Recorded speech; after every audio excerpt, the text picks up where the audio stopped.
कार्यक्रम के लिए। आज का जो कार्यक्रम राष्ट्रीय लोक अदालत आयोजित किया गया। सर नमस्कार। सर सबसे पहले तो मैं ये जानना चाहता हूँ कि जो राष्ट्रीय लोक अदालत आयोजित की गई है उसका उद्देश्य क्या है? देखिए, इस राष्ट्रीय लोक अदालत का उद्देश्य जो है कि लोगों को जो न्याय है उसे शीघ्र से शीघ्र पहुंचाया जाए। और जैसा आप जानते हैं कि कोर्ट्स में बहुत केसेस लंबित हैं, तो एक प्रयास है हमारी तरफ से नालसा के तत्वाधान में कि, और हमारे एग्जीक्यूटिव चेयरपर्सन हमारे patron in chief Delhi high court से, कि हम तुरंत निपटारा कर सकें कुछ ऐसे केसेस का जिनके लिए पूरी न्यायिक प्रक्रिया का जो प्रोसेस है वो फॉलो करने की ज़रूरत ना हो। तो ऐसे केसेस पर हम खास कर से तवज्जो देना चाहते हैं। और इसी के तहत आज हमने, क्योंकि हमारे यहाँ कोर्ट्स में बहुत सारे ट्रैफिक चालान्स पेंडिंग हैं, उनमें से 1,44,000 चालान्स हमने टेकअप करे हैं। पेंडिंग मैटर्स भी अराउंड 29,000 पेंडिंग मैटर्स को टेकअप किया है। प्री लिटिगेटिव मैटर्स हैं करीब 17,500। तो हमारी कोशिश है कि इन केसेस का जल्दी से जल्दी निस्तारण किया जा सके। तो लोक अदालत का सबसे जो अहम भूमिका है वो ये है कि ऐसे केसेस को चिन्हित करना, आइडेंटिफाई करना, जिनके लिए रेगुलर प्रोसेस ऑफ कोर्ट जो प्रोसीजर है उसको पूरा करने की ज़रूरत ना हो। इसलिए एक अल्टरनेटिव डिस्प्यूट रेजोल्यूशन, या इसे आप कह लीजिए एक एप्रोप्रिएट डिस्प्यूट रेजोल्यूशन मेथड को हम अडॉप्ट कर रहे हैं। लोक अदालत उसी के तहत एक अहम भूमिका रखता है। सर ये जो मीडिएशन सेंटर की तरह ही लोक अदालत का है, तो इसमें लोगों का ये कहना है कि शायद मीडिएशन के अंदर ये है कि दूसरा मर्जी उसकी वो आए ना आए, तो इस पर आप क्या कहना चाहेंगे? देखिए, आपने बिल्कुल सही कहा कि सेक्शन 89 सीपीसी के तहत लोक अदालत भी एक तरह का अल्टरनेटिव डिस्प्यूट रेजोल्यूशन है, जिसमें मीडिएशन भी एक तरह की है, लोक अदालत है, आर्बिट्रेशन है, जुडिशल सेटलमेंट है।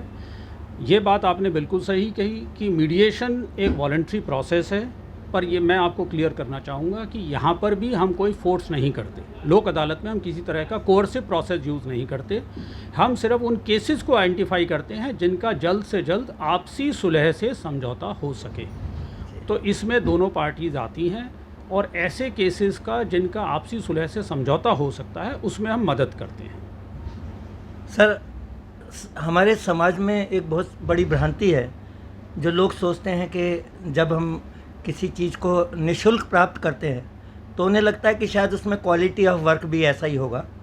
तो जनता ये सोचती है कि आप देखिए एक बहुत बड़ी कटिबद्धता है न्याय को दिलाने की, और आप वकील उन्हें मुहैया कराते हैं, तो उनको क्या आप बताना चाहेंगे कि जिनको गलत फ़हमी है कि सस्ते वकील शायद लगाए होंगे इसलिए निःशुल्क है? देखिए गौड़ साहब, आपकी ये बात कुछ हद तक सही हो सकती है कि भ्रांति ऐसी समाज में ज़रूर है, परंतु मैं क्लियर करना चाहूँगा कि हम एक सक्षम न्याय दिलाना की कोशिश करते हैं। और जो हमारे लीगल एड काउंसिल्स हैं, ऐसा नहीं है कि वो अगर हमारे चार्जेस पे, बहुत कम चार्जेस पर काम कर रहे हैं तो वो अच्छे वकील नहीं हैं।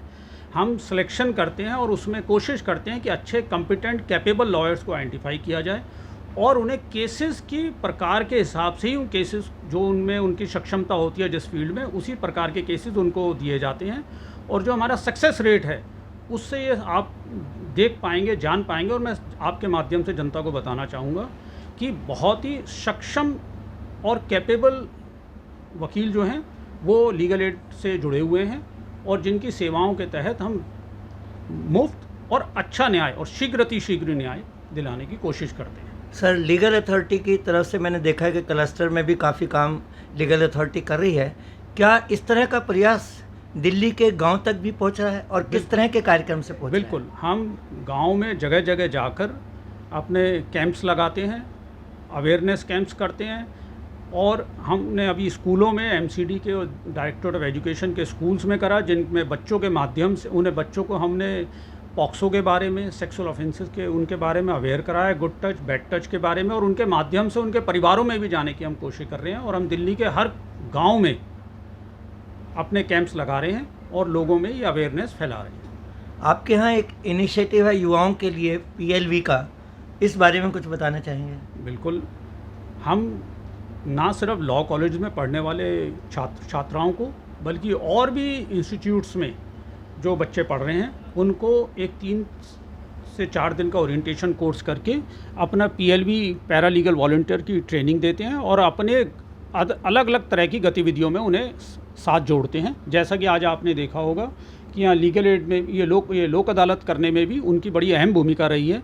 कई जो यहाँ पे लिटिगेंट्स आ रहे हैं उनको मदद करना, उनको सही तरीके से गाइड करना, इसमें पैरालीगल वॉलंटियर्स की बड़ी अहम भूमिका रहती है। इसी तरह हमारे अवेयरनेस कैंप्स में भी वो बहुत अहम भूमिका निभाते हैं। सर, कोई भी अगर आपके यहाँ से लीगल एड चाहता है तो उसके लिए कोई टोल फ्री नंबर कौन से हैं बताएं? जी, हम बिल्कुल, हमारा 1516 एक 24/7 365 डेज़ एक टोल फ्री नंबर है जिस पर आप कभी भी कॉल कर सकते हैं।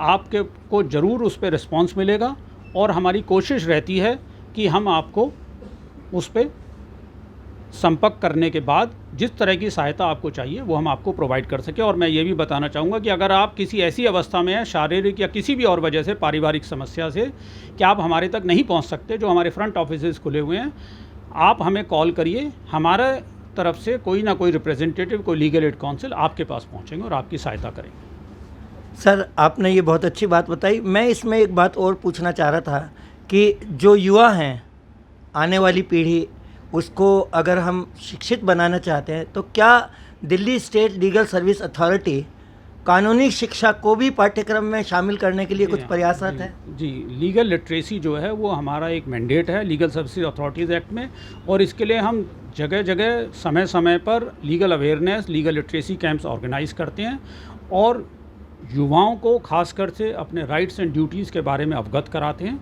और मेरे ख्याल से अगर हम सबको अपनी राइट्स और ड्यूटीज़ के बारे में जानकारी होगी तो हम एक बेहतर समाज की तरफ एक अच्छा कदम उठा सकते हैं। मैं सर आपको विषय पे दोबारा लाता हूँ कि बच्चों को कानूनी शिक्षा पाठ्यक्रम में शामिल किया जाए, इसमें आपकी क्या राय है?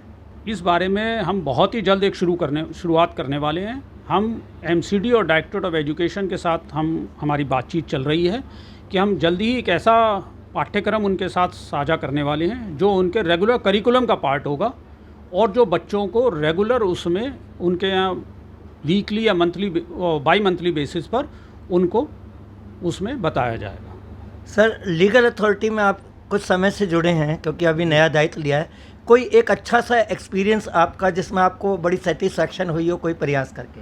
देखिए, अभी हमारे ऑनरेबल एग्जीक्यूटिव चेयरपर्सन साहब की बेंच में जुडिशल साइट पर उन्होंने 50 पुलिस स्टेशंस में पीएलबीज़ के डेप्यूट किया गया और मुझे बड़ी खुशी हो रही है कि अभी 1 तारीख से ही हमने ये पीएलबीज़ डेप्यूट करे हैं 50 पुलिस स्टेशंस में, जहां मिसिंग चिल्ड्रंस की बहुत कंप्लेंट आ रही थी। और मैं आपको बताना चाहूँगा कि हमारे पास 2-3 ऐसी सक्सेस स्टोरीज़ आई हैं जिसमें 3 से 4 बच्चों एक थाने से जो मिसिंग कंप्लेंट्स की रिपोर्ट थी उनको उनके परिवार के साथ हम जोड़ पाए। सर, हर थाने के अंदर Delhi state legal service authority का बोर्ड है जहां पर फ्री कानूनी सहायता के बारे में विशेष उल्लेख किया हुआ है। आपके दिल्ली में जहां 100 से अधिक थाने हैं, कितनी कंप्लेंट महीने के अंदर इस माध्यम से भी आई हैं?